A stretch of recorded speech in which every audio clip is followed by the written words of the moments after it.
വിശ്വാസത്തിൽ ഓരോ ദിവസവും ബലപ്പെട്ട് നിന്നോണം.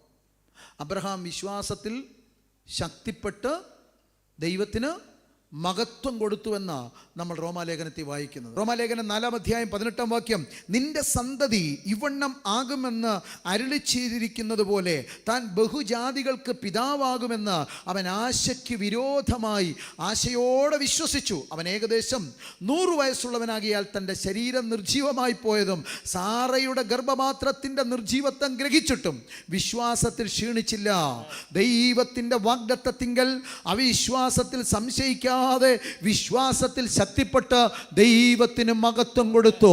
ആമേൻ. തൻ്റെ ശരീരത്തിലേക്ക് നോക്കി, ആമേൻ, തൻ്റെ അവസ്ഥയിലേക്ക് നോക്കി, ആമേൻ, അവൻ ക്ഷീണിച്ചു പോകാതെ, തൻ്റെ ഭാര്യയുടെ അവസ്ഥയിലേക്ക് നോക്കി അവൻ ക്ഷീണിച്ചു പോകാതെ ദൈവമുഖത്തേക്ക് നോക്കി വിശ്വാസത്തിൽ അവൻ ശക്തിപ്പെട്ട് ദൈവത്തിന് മഹത്വം കൊടുത്ത് മുന്നേറിയത് കൊണ്ട് അവൻ വാഗ്ദത്തം പ്രാപിക്കാനായിട്ട് ഇടയായി തീർന്നു.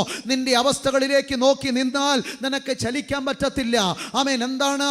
ആമേൻ, നീ ദൈവത്തിലേക്ക് നോക്കിയാൽ, ആമേൻ, എന്താ കേട്ടത് അല്പം മുമ്പ്? ബാലസിംഹങ്ങൾ ഇര കിട്ടാതിരിക്കും. യഹോവയെ അന്വേഷിക്കുന്നവർക്ക്, ആമേൻ, ഒന്നിനും മുട്ടുവരത്തില്ല, കുറവ് വരത്തില്ല.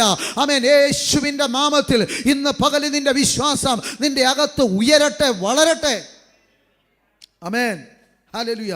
ഇത് കേട്ടുകൊണ്ടിരിക്കുമ്പം, ആമേൻ, നമ്മുടെ വിശ്വാസത്തിൻ്റെ മണ്ഡലത്തിൽ നമ്മുടെ അകത്ത് പരിശുദ്ധാത്മാവ് ഒരു ചലനം കൊണ്ടിരിക്കും.